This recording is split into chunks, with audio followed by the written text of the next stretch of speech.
Saludos a todos mis amados, muchas bendiciones. Les saludo a su amigo y hermano Carlos López Serrano.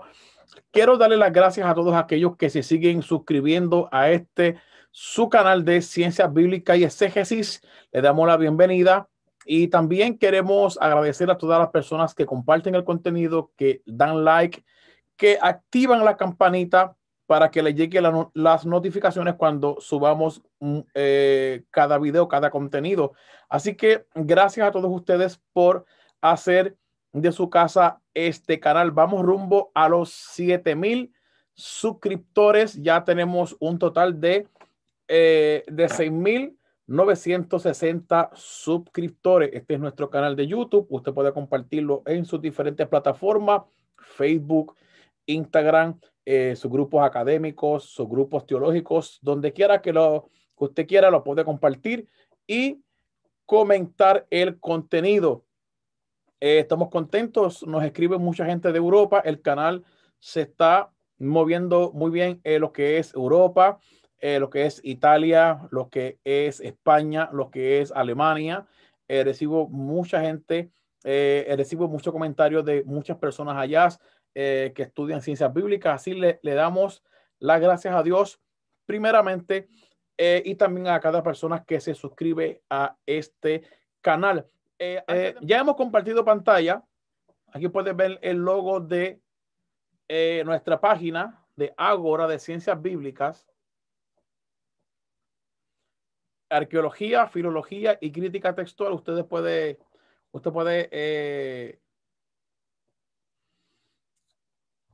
encontrar en Facebook. Es un grupo académico, no es un grupo de escuelitas bíblicas ni nada por el estilo. Vamos a estar hablando sobre el Génesis y Mesopotamia. O sea, esta es la cátedra que yo voy a exponer en esta hora. Desde la creación, que viene siendo Génesis 1, hasta el llamado de Abraham, Génesis 12. Y mi objetivo es exponer textualmente que los escritores del Génesis escriben sus relatos y los centran en la tierra de Mesopotamia, Babilonia. Todos los relatos del Génesis 1 al 12 se sientan en Mesopotamia. Vamos a hablar un poco sobre Mesopotamia. ¿Qué es Mesopotamia? La palabra Mesopotamia significa tierra entre dos ríos. El nombre de Mesopotamia es el nombre por el cual se le conoce a la zona oriente del Oriente Próximo, ubicada entre los ríos Tigris y Éufrates. Si bien se extiende a las zonas fértiles contiguas a la franja entre ambos ríos y que coincide aproximadamente con las áreas no desérticas del actual Irak y la zona limítrofe del noreste de Siria. Esa es la ubicación de lo que conocemos como Mesopotamia, que se encuentra en el actual Irak al día de hoy. El término alude principalmente a esta zona en la Edad Antigua, que se dividía en Asiria al norte y Babilonia al sur. Babilonia, también conocida como Caldea, a su vez se dividía en Acadia, parte alta, y Caldea, parte baja. Sus gobernantes eran llamados Patesi. Algo importante, amado, que voy a citar ahora es vital que usted ponga mucha atención a lo que voy a citar. Los nombres de ciudades como Ur, Napur, nombre de héroes legendarios como Gilgamesh, el código de Hammurabi, los asombrosos edificios conocidos como los zigurats, provienen de Mesopotamia antigua. Y episodios mencionados en la Biblia, aquí entramos en la Biblia, o en la Torá, como los del diluvio universal o la leyenda de la Torre de Babel, aluden a hechos ocurridos en esta zona. Ya tengo un punto adelante, porque mi objetivo es tratar de enseñar que usted comprenda y entienda que los primeros 12 capítulos, el escritor del Génesis los escribe en Mesopotamia, en Babilonia. Aquí tenemos una figura bastante interesante, una figura arqueológica, un hallazgo arqueológico. Y todos los que nos hemos metido en el mundo académico, que hemos comenzado a estudiar esta interesante historia de Mesopotamia, tierra entre dos ríos, siempre sale a la luz esta figura impresionante, este hallazgo arqueológico. En otros diferentes libros sale en portada, y esta figura se llama alabastro con ojos de concha. Es un adorador masculino de Eshumna, que data del 2750 al 2600 antes de Cristo. Vamos a hablar un poco sobre las civilizaciones. Y aquí me voy a tener unos minutitos para intentar de explicar algo que usted debe de entender. Aquí tenemos un mapa de lo que es todo el Medio Oriente. Y la parte que están pintadas con 4 colores, entiéndase rojo, verde oscuro, naranja y un verde color mostaza. Todos estos representan diferentes civilizaciones que se asentaron en esta gran masa de tierra. Y los primeros fueron los sumerios. Los sumerios, que se data su existencia del año 3500 al 2500 antes de Cristo. O sea, hay un famoso libro que estoy haciendo las gestiones por conseguirlo. Se llama La historia comienza en Sumer. La historia comienza en Sumer. Y muchos eruditos, exégetas, estudiosos de Medio Oriente, ellos dicen que la historia comienza en Sumer. Y nosotros vemos aquí en este color rojo, vemos que los sumerios solamente gobernaban un poco de tierra. Vemos aquí que no es muy grande el lugar donde ellos habitaron, pero las tierras que conquistaron, hay una gran historia fascinante, cultural, mucha mitología, mucha leyenda, mucha ceremonia, muchas creencias. Y entre una de esas grandes creencias se encuentra nada más y nada menos que la historia o la leyenda, si se lo puede llamar, de lo que es la gran inundación. Y hay que recordar, amados, que los sumerios son ricos en cultura, en historia, en mitos. Y esta tierra que usted ve aquí, que muere en el Golfo Pérsico, hasta acá arriba, hasta Ugarit, en Mesopotamia, y era un lugar bastante húmedo, que llovía con frecuencia, y se dice, amado, que era un lugar inundable. Era un lugar inundable, por lo menos esta zona de aquí de los sumerios era una zona inundable, ya que había mucho riachuelo, y 2 de los grandes ríos importantes es el Tigris y el Éufrates. Por aquí baja el río Tigris y el río Éufrates pasa casi por el medio de los sumerios. Y cuenta la leyenda Y se ha demostrado históricamente, arqueológicamente, que en este lugar era un lugar o es un lugar bastante,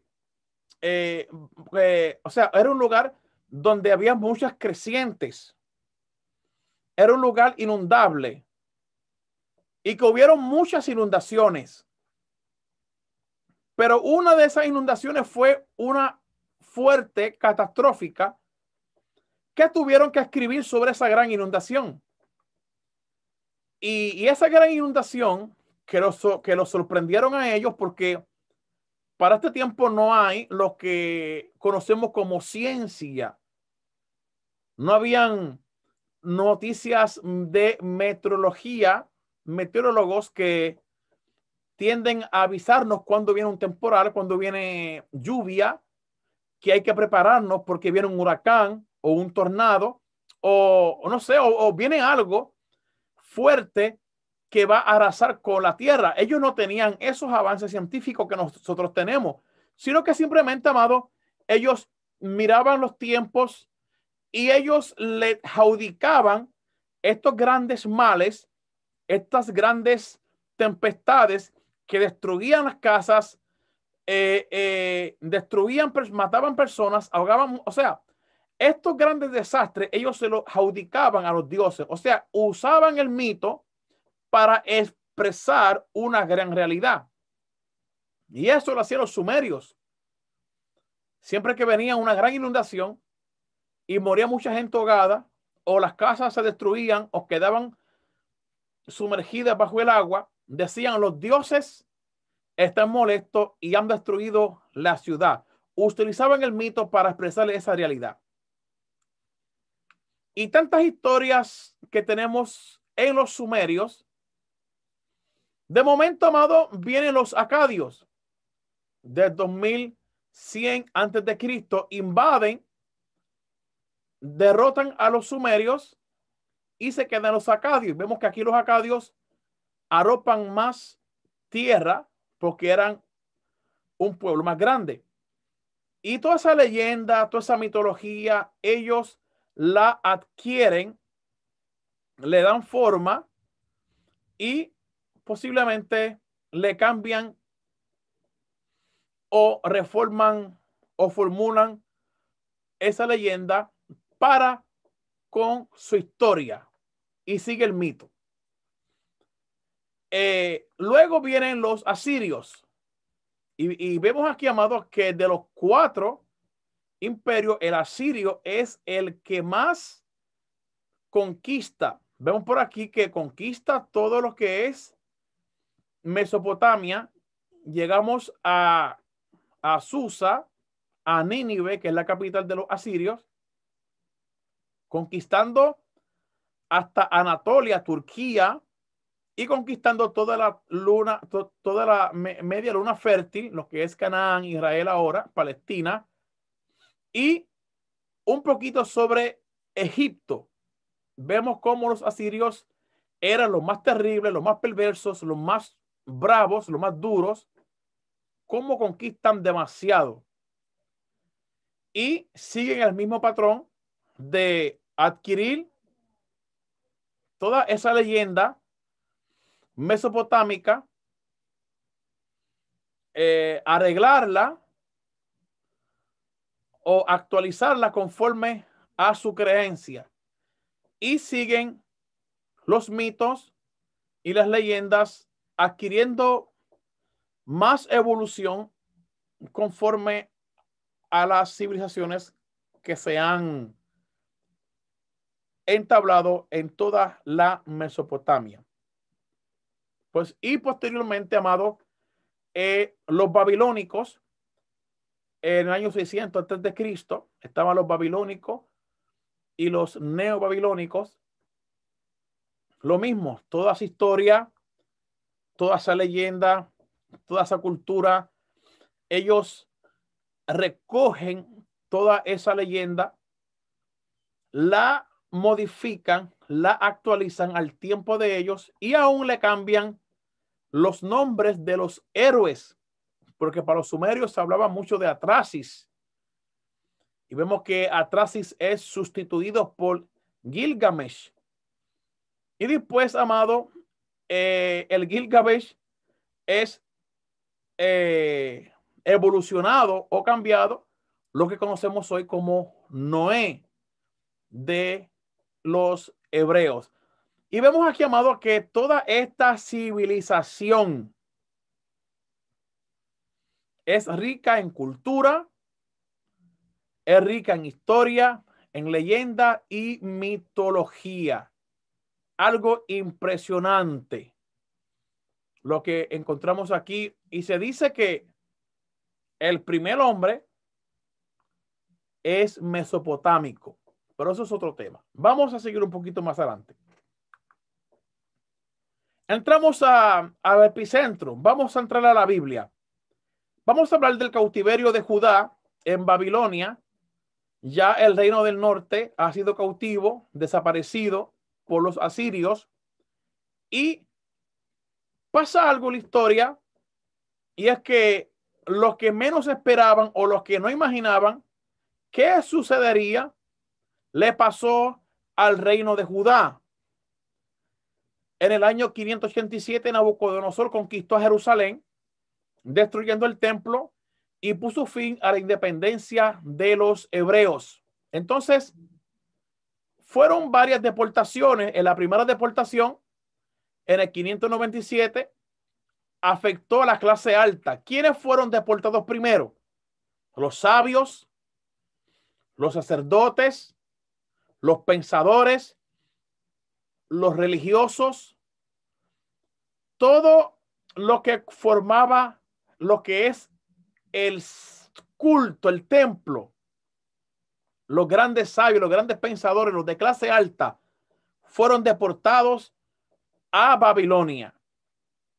O sea, el grueso fuerte de la religión de los hebreos fueron deportados hacia Babilonia, en el reino de Judá. Y otra más general, en el 586, que fue fue a la raíz de la destrucción de Jerusalén. Aquí vemos una foto bastante interesante donde el templo de Jerusalén está en llamas. Aquí tenemos a los reyes de Babilonia y el pueblo siendo cautivo a Babilonia. Muchos murieron en el camino. En aquel tiempo, los servidores de Nabucodonosor, rey de Babilonia, subieron contra Jerusalén. Estamos citando Biblia. Busque su Biblia, por favor. Y subieron contra Jerusalén y la ciudad fue sitiada. Llevó al cautiverio a toda Jerusalén, a todos los magistrados, la gente grande, pensadores, sabios, escritores, pensadores, a todos los guerreros valientes, un total de 10,000 cautivos, y a todos los hebreos y artesanos. No quedó nadie excepto la gente más pobre del pueblo de la tierra. El rey de Babilonia proclamó rey en lugar de Joaquín a su tío Matanías y cambió su nombre por el de Sedequías. Estamos citando Biblia para los que piden Biblia. Aquí está. Apúntelo, por favor. Segunda de Reyes, capítulo 24, versos del 10 al 17. Encontramos esta explicación. Estando ya el pueblo en Babilonia, cautivo, comienzan los judíos a experimentar cambios. Comienzan los judíos a maravillarse. Comienzan los judíos, cuando llegan a Babilonia, a observar las monumentales construcciones de los babilónicos. Y se dice que los grandes jardines colgantes era uno de las 7 maravillas del mundo. Porque entrar a Babilonia en ese tiempo era como entrar al Times Square de Nueva York. O sea, la civilización de los babilonios estaban mucho más avanzada, tanto en literatura, tanto en teología, por decirlo así, por utilizar, si se me permite utilizar esa palabra, estaban avanzados tanto en estructura, en religión. Babilonia tenía su propia biblioteca y se dice que en esa biblioteca, allá en Babilonia, se encontraba el poema o la epopeya del Gilgamesh, de lo que es el diluvio. Se encontraba un libro llamado un libro, El Sufriente y su Amigo, que se dice que es el Job babilónico. Se encontraba el poema del Enuma Elish, que es el que tenemos atrás, aquí, atrás del fondo. O sea, habían mucha literatura en esa biblioteca que cuando los judíos entran a Babilonia se encuentran con estos grandes palacios, con ese gran sigurat. Y ahí es donde la poca fe que tienen los judíos comienzan a menguar. Y ellos se dicen entre sí, el Dios de los babilónicos es más grande que el Dios Yahvé. Porque la arquitectura, el avance, la ciencia de los babilónicos era increíble. O sea, un pequeño judío entrando a este cautiverio sin fe, su templo fue destruido. Y cuando llega a tierra que nunca ha visto, cuando llega a la tierra que escuchaba ciertas leyendas, ciertas historias, el imperio babilónico es lo más grande que había en el momento. Cuando entra ahí y ve todo ese palacio, amado, muchos judíos estaban perdiendo la fe en Yahvé, convirtiéndose al dios de los babilonios, Marduk. Hay un salmo bastante interesante que se encuentra en el Salmo 137 que nos habla de la gran realidad del pensamiento de los judíos dentro de Babilonia, cómo ellos se sentían. Aquí tenemos una foto. Vemos muchos judíos. Vemos aquí arpas en los árboles y están en una orilla. Aquí vemos un templo. Y mira cómo cita el Salmo 137 del 1 al 3. Junto a los ríos de Babilonia, escucha bien por favor, es un salmo súper triste, un salmo de dolor, un salmo de congojas,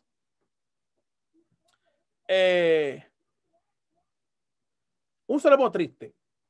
Junto a los ríos de Babilonia, allí nos sentábamos y aún llorábamos, acordándonos de Sión. Sión es Jerusalén.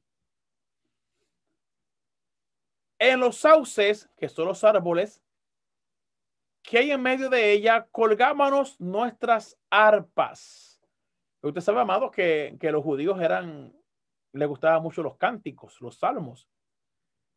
Y los que nos habían llevado cautivos nos pedían que cantásemos, y los que habían desolado nos pedían alegría, diciendo, cantadnos algunos de los cánticos de Sión.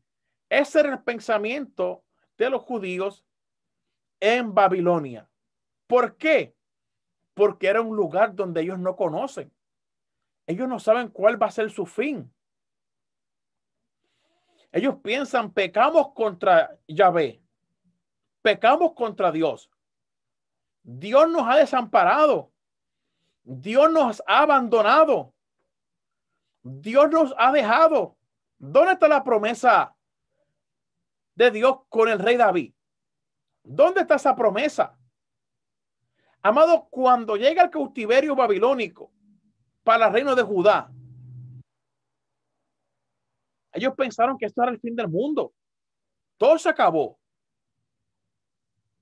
Cuando vieron que destruyeron el templo, que el templo es lo más sagrado para el judío. Cuando vieron, amados, que penetraron en el templo y comenzaron a destruir todo. las copas, los vasos sagrados, el altar, todo, amado. Eso fue algo terrible para ellos. Y ahora están los judíos solos, con poca fe en Yahvé, judíos rebelándose, haciéndose de la creencia babilónica y perdiendo muchos adeptos la divinidad Yahvé. Entonces, amados, vamos a comenzar a traer lo que quiero enseñar en esta hora. Aquí tenemos otro mapa donde vemos aquí a toda Mesopotamia. Toda Mesopotamia. Y vamos a hablar sobre las principales ciudades que se encuentran aquí en Mesopotamia. Vemos Babilonia, que era una ciudad grande. Vemos Uruk, vemos Sipar y vemos Ur, con una cita bíblica, Génesis 11 al 31. Entonces, de ahí nace el principio de la historia del Génesis. Los sabios judíos en Babilonia. Aquí vemos un sabio judío escribiendo algo. Los sabios judíos escriben el Génesis. Yo mantengo esa creencia. Los capítulos del 1 al 11 son significativos para los hebreos y su transformación al monoteísmo, y todo se basa en Mesopotamia. Yo soy de los que creo que el Génesis se escribe en Babilonia. Y tenemos mucha documentación de eso. Por ser los capítulos 1 al 11 centrados en Mesopotamia, e incluso Yahvé llama a Abraham desde Ur de los caldeos, y eso vamos a verlo más tarde. Vamos a traer un planteamiento. Los judíos, estando en Babilonia, comienzan a perder toda la fe en Yahvé y comienzan a convertirse a la religión de los babilónicos. Teológicamente hablando, Yahvé se va con ellos a Babilonia. Allá en Babilonia, Dios levanta a los profetas como Ezequiel, Dios levanta otros diferentes profetas, y los judíos se arrepienten de una forma tremenda, reconocen su pecado, reconocen que adorar a la diosa Ashera, adorar a Baal, adorar al dios El, adorar al toro, o sea, sacrificar niños al dios Moloch, que hay una fuerte ataque de los profetas de Yahvé sobre esa adoración a Moloch. Ellos se arrepienten de todo eso y ellos dicen: Yahvé es el único Dios, y reconocen a Yahvé, a Jehová, como lo quieran llamar, como el único Dios. Y ahí nacen lo que dicen muchos académicos, nace lo que es el monoteísmo, la adoración a un solo Dios. Y como toda religión nueva que crece, que se forma, necesita un libro sagrado, como lo es el Corán para los musulmanes, como es el libro de las 3 sextas de los hindúes, como son otros tipos de libros de otras religiones fuertes. Los judíos necesitan crear su propio libro, lo que es la Torá. Y comienzan los sabios judíos en Babilonia a escribir. Comienzan ellos lo que es a redactar. Comienzan ellos, amados, a crear su propia identidad. Comienzan ellos a formar lo que es la Torá, lo que es el Génesis. Y así sucesivamente, amado, durante todo el trayecto, comienzan a escribir.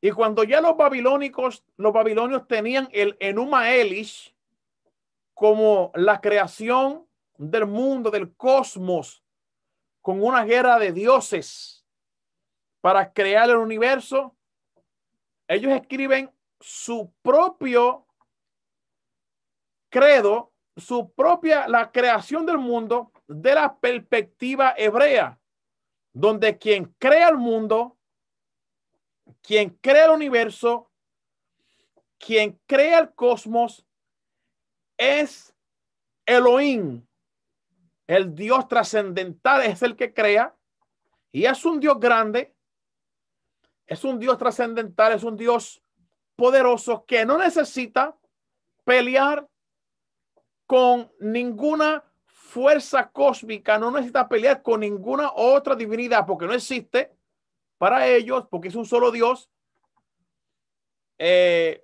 Así no es el caso del Enuma Elish, ya que el Enuma Elish, Marduk pelea con la diosa Tiamat y la vence y la parte por la mitad, y con su cuerpo crea el mundo y con su sangre crean los humanos.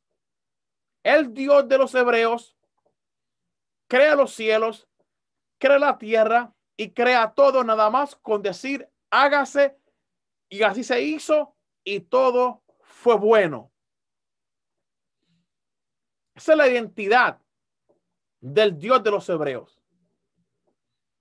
Y sigue la creación de los cielos, las estrellas, la luna, el sol, el cosmos, y lo que es para los babilonios divinidades, los astros para los hebreos son simple creación de Dios para el beneficio del humano. El sol no es divinidad, la luna no es divinidad, ni las estrellas tampoco. Son simples lamparitas que Dios crea para que tengan su función de día y de noche. Y cuando nosotros vamos a la creación, aquí tenemos la creación de la tierra, la creación y la caída del hombre en Mesopotamia. Vemos el Génesis 1 y el Génesis 2. Aquí tenemos, amado, una tierra plana. Una tierra plana. Vemos aquí la cúpula. Dentro de la cúpula está el sol, la luna, las estrellas, la tierra plana. Y aquí tenemos las aguas encima, el océano encima de la cúpula y las aguas superiores, porque este es el pensamiento del hombre antiguo. La Biblia presenta una tierra plana. Este es el pensamiento antiguo primitivo.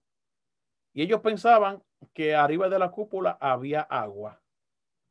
Eso yo lo he explicado en otros videos. Adán y Eva.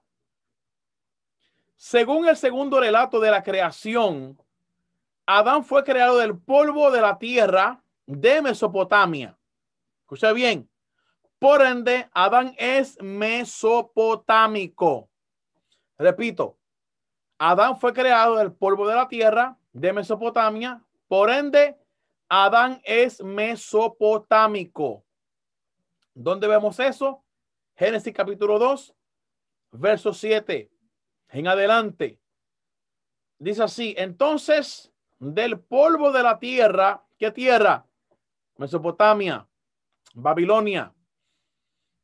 Dios el Señor formó al hombre e infundió en su nariz aliento de vida. Así el hombre se convirtió en un ser con vida. Mira lo que dice el verso 22. Con la costilla que sacó del hombre, Dios el Señor hizo una mujer y se la llevó al hombre. Entonces Adán dijo: esta es ahora carne de mi carne y hueso de mis huesos. Será llamada mujer porque fue sacada del hombre. El primer hombre en la tierra, según Génesis capítulo 2 fue creado de la tierra. O sea, Adán fue un mesopotámico. Adán fue creado del polvo de la tierra de Mesopotamia. Interesante. Vemos que el primer hombre es mesopotámico. Número 2, el huerto del Edén. Aquí tenemos un mapa donde posiblemente una hipótesis es el huerto del Edén. Muchos lo ubican en Irak. El huerto del Edén, Génesis 2:10, situado en 4 ríos, aunque 2 de ellos se desconocen, pero los otros 2, como el Éufrates y el Tigris, se ubican en Mesopotamia. Leemos el texto bíblico y el verso 14 del capítulo 2 dice de la siguiente manera: y el hombre del tercer río es Tigris. Este es el que va al oriente de Asiria. Y el cuarto río es el Éufrates. Tomó pues Jehová Dios al hombre y lo puso en el huerto de Edén para que lo labrara y lo guardase. Aquí vemos que el escritor del Génesis 2, que escribe diferente, otra creación diferente a la primera. Génesis 2 tiene una creación muy distinta a la creación del Génesis 1. Vemos que el escritor del Génesis 2 le da formas antropomórficas, o sea, formas, cualidades humanas a Yahvé, a Jehová, que lo identifica como Jehová, como Yahvé, y le da forma de un agricultor. Interesante. Y pone de manifiesto que el Edén, el huerto de Edén, es en Mesopotamia, lo que conocemos hoy como Irak. Vaya amado, captando el orden que estoy presentando aquí, por favor. Adán es mesopotámico porque fue creado de la tierra en Mesopotamia. El huerto del Edén es dentro de Mesopotamia, según el texto bíblico. Vamos a hablar un poco sobre Caín y Abel. Aquí vemos una foto tradicional de Caín y Abel.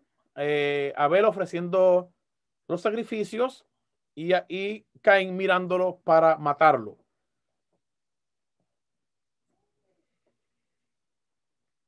La historia de Caín y Abel se registra en Mesopotamia. E incluso la tierra de Caín, que es incierta, nadie sabe dónde es, lo cita en la tierra de Nod, oriente de Edén. Biblia. ¿Usted quiere Biblia? Tenga Biblia. Génesis 4:1 dice la escritura: conoció Eva a su mujer y ella concibió y dio a luz a Caín.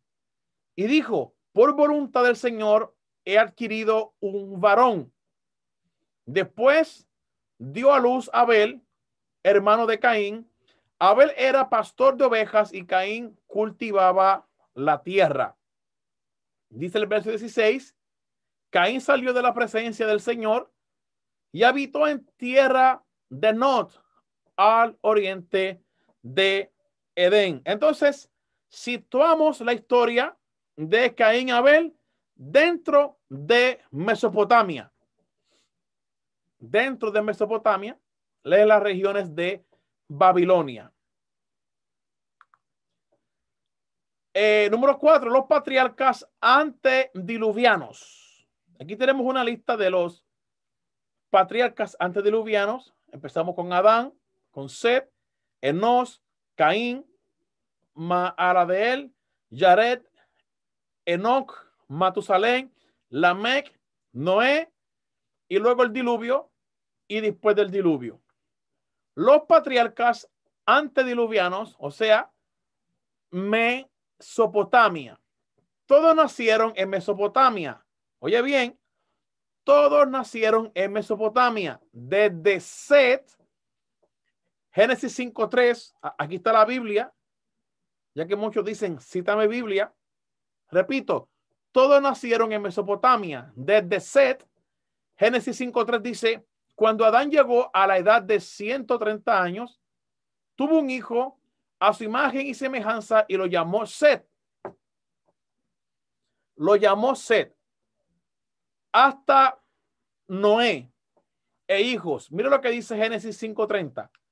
Después del nacimiento de Noé, Lamec vivió 595 años más y tuvo otros hijos y otras hijas. Noé ya había cumplido 500 años cuando fue padre de Sem, Cam y Yafté. Mira qué tremendo. ¿Dónde se sitúan los patriarcas antidiluvianos?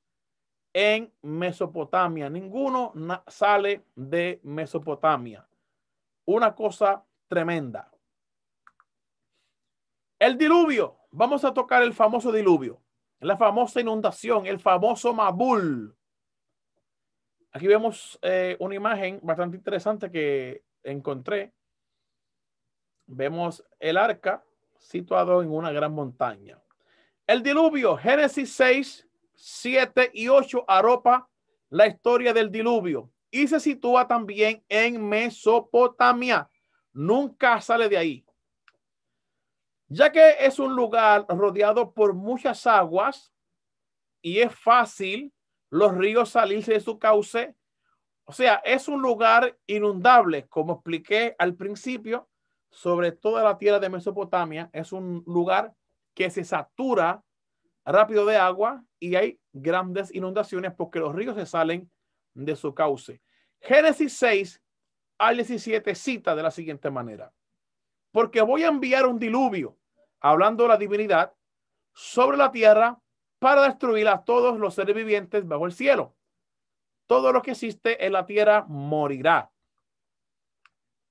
Cita la Biblia que el arca descansó sobre los montes de Ararat, que está al norte de Mesopotamia. Génesis 8:4 dice de la siguiente manera: el día 17 del mes séptimo, el arca se detuvo sobre las montañas de Ararat. De Ararat. Oye bien, probablemente son muchos los montes más altos. Dice, probablemente son los montes más altos que conoce el autor de la narración. El poema de Gilgamesh, la nave de Upnapishtim, se detiene sobre el monte Nisir en la epopeya de el Gilgamesh. Vemos, amado, que el arca, el diluvio, es en Mesopotamia. Qué interesante. Y según el relato, las aguas llevan a la arca a descansar sobre una de las montañas más altas que conocía el escritor, que para él era la más alta, y ahí descansó. Aunque sabemos que hay montañas mucho más altas que el Ararat. Eso se sabe. Pero el escritor no conocía otro monte más alto que el de Ararat, y ahí descansa el arca. Vamos al número 6. Ya hablamos del 5, vamos al 6. La Torre de Babel. Génesis 11 sitúa a la Torre de Babel en la tierra de Shinar, que es Mesopotamia, y más luego Babilonia. Oye bien, Shinar o Shinar en hebreo, el la Septuaginta en griego antiguo, es la palabra hebrea que se aplica a la llanura aluvial situada en el valle formado por el Tigris y el Éufrates. Esto es la Mesopotamia. Vamos a la Biblia. Génesis 11:1 dice: entonces se hablaba un solo idioma en toda la tierra, y al emigrar al oriente la gente encontró una llanura en la región de Shinar, de Shinar, y allí se asentaron. Luego dijeron: construyamos una ciudad con una torre que llegue hasta el cielo. Y es interesante, amados, que cuando los judíos llegan a Babilonia, se encuentran los edificios altos, edificios grandes, edificios monumentales como lo es el Gran Sigurat. El Gran Sigurat era uno de los edificios grandes de Mesopotamia, de Babilonia. Y allí, cuando ven ese Gran Sigurat, entonces la Torre de Babel es inspirada de los grandes Sigurat de Babilonia. Número 7, el llamamiento de Abraham. Mire qué interesante, amado, el llamamiento de Abraham. El llamamiento del patriarca Abraham se encuentra en Génesis capítulo 12, verso 1. Dice, el Señor le dijo a Abraham, deja tu tierra, tus parientes y la casa de tu padre y vete a la tierra que te mostraré. Vamos a ver de qué tierra Dios llama a Abraham. Vamos a hablar un poco sobre la ciudad de Ur. Aquí vemos una imagen de restos de la ciudad de Ur con el Gran Sigurat Ur-Nammu al fondo, restaurado en los años 1970. Aquí vemos el Gran Sigurat. Está interesante. Vemos que este gran hallazgo arqueológico y el Gran Sigurat. De ese Sigurat posiblemente se inspira el escritor del Génesis para escribir lo que es el relato de la Torre de Babel y darle su propia teología conforme a la teología judía. Entonces, lo que estamos buscando aquí es ¿de dónde Dios llama a Abraham? Aquí tenemos una foto, una imagen de Abraham. ¿De dónde Dios lo llama? ¿De dónde lo llama Yahvé? ¿De qué ciudad Dios llama a Abraham? Dice Génesis capítulo 11, verso 10. Esta es la historia de Sem. Tenemos que retroceder a el capítulo 11, porque Dios llama a Abraham en el capítulo 12. Pero tenemos que retroceder al capítulo 11. Génesis 11:10. Esta es la historia de Sem. De Sem salen los semitas y posteriormente los hebreos, los cananeos y toda esa región. 2 años después del diluvio, oye bien, ya había pasado el diluvio. Cuando las aguas bajan, ellos se quedan en Mesopotamia, no salen de ahí. ¿Por qué? Porque el escritor del Génesis no conoce otro lugar. Él está cautivo en Babilonia. Posiblemente, toda una hipótesis mía, posiblemente nace en Babilonia o posiblemente fue llevado cautivo a Babilonia. Es un sabio judío, un gran escritor, y él escribe Génesis 11:10, cita, esta es la historia de Sem. 2 años después del diluvio, cuando Sem tenía 100 años, nació su hijo Arfaxad. Después del nacimiento de Arfaxad, Sem vivió 500 años más y tuvo otros hijos y otras hijas. Nacor vivió 29 años y engendró a Taré. Vaya apuntando. Hablamos de Sem, que es el papá. Ahora vamos de Taré. Nacor engendró a Taré. ¿Y quién es Taré? Padre de Abraham. Dice el 26. Taré vivió 70 años y engendró a Abraham. Y a Nacor a Aram.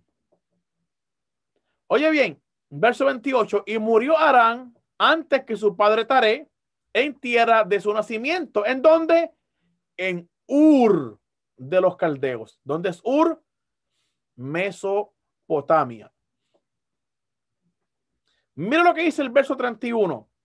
Y tomó Taré a Abraham su hijo y a Lot, hijo de Aram, hijo de su hijo, y Sarai su nuera, mujer de Abraham su hijo, y salió con ellos de Ur de los Caldeos, Mesopotamia, cerca de Babilonia, para ir a la tierra de Canaán, y vinieron hasta Harán y se quedaron allí. Mire qué interesante. Entonces, vemos, amados, que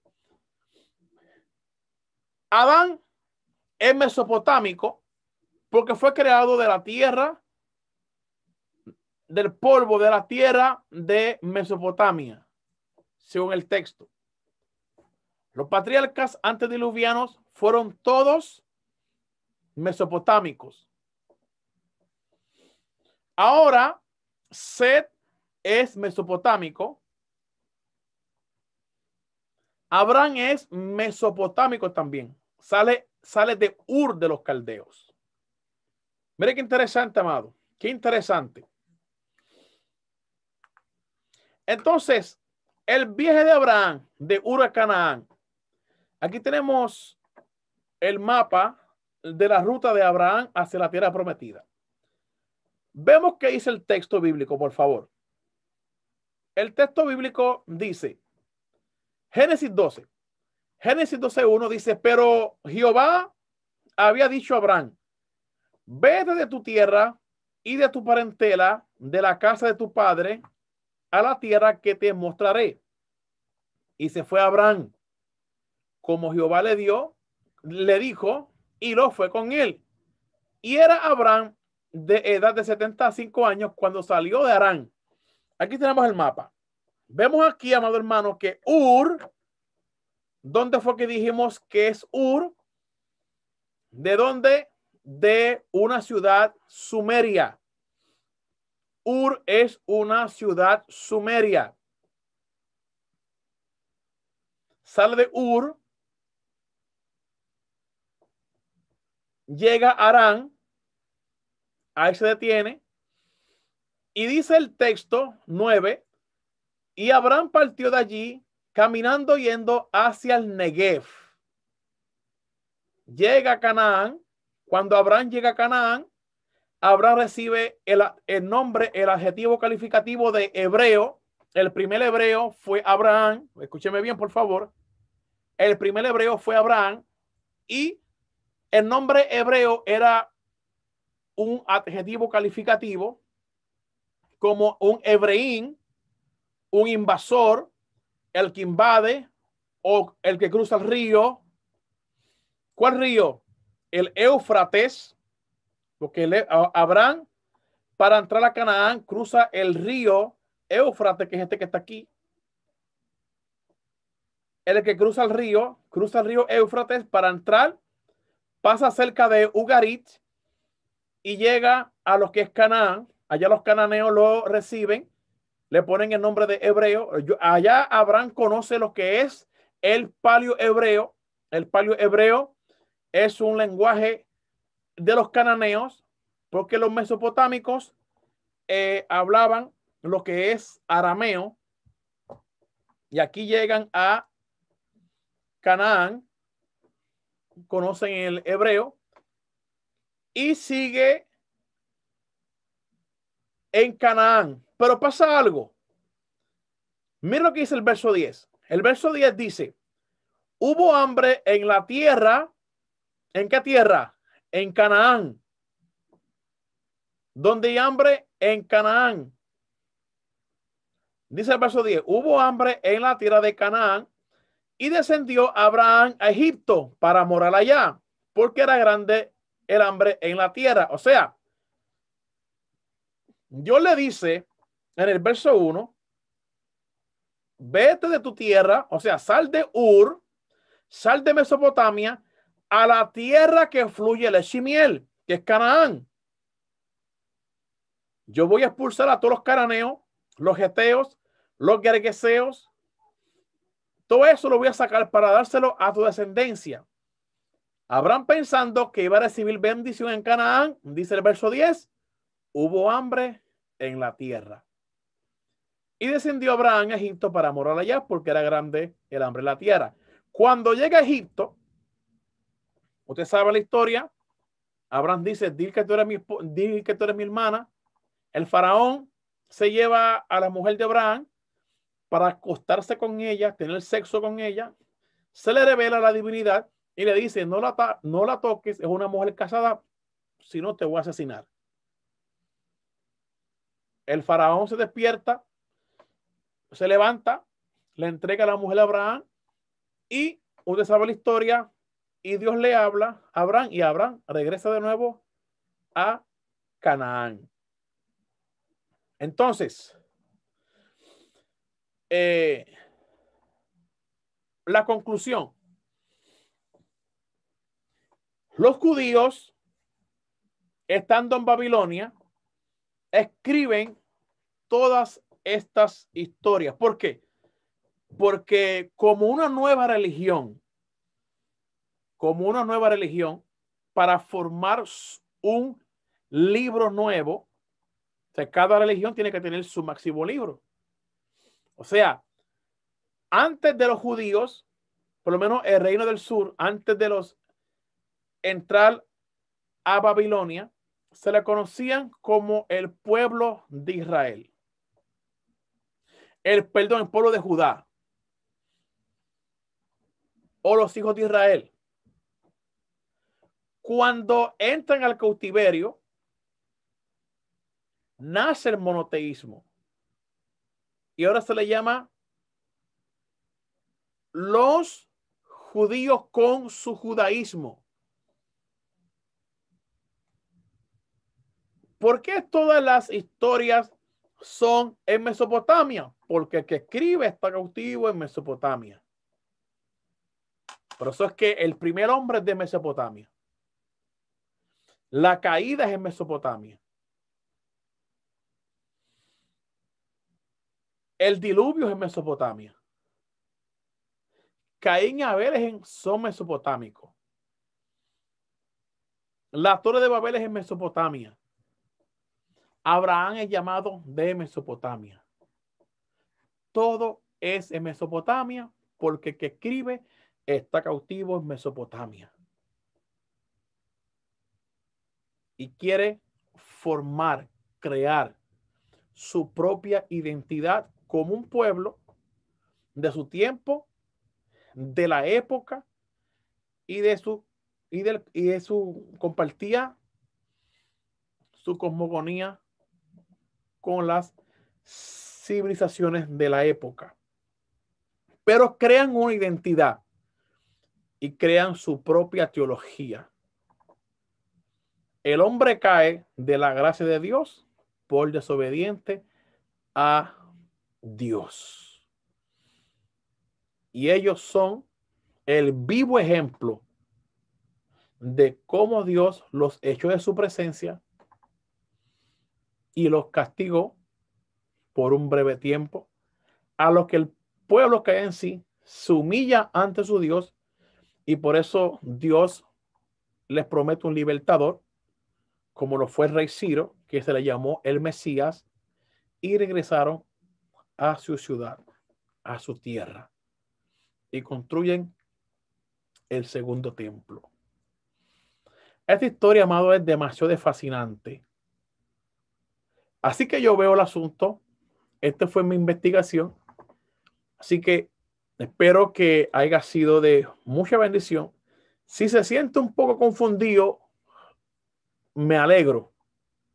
Me alegro porque eso lo va a obligar a usted a buscar más información. Y eso es lo que quiero. Que usted se escandalice. Eso es lo que busco, que usted se escandalice.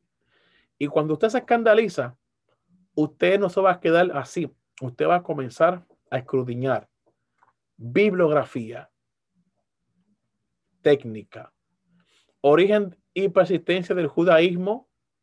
Es un libro de Gregorio de los Moletes. Historia de la religión de Israel en tiempos del Antiguo Testamento, Mesopotamia y el Antiguo Testamento, y lectura intertextual de la Biblia hebrea. Esa es la bibliografía. Y así como está estos libros, usted los busca en Amazon y los compra. Y estúdielo. Fin.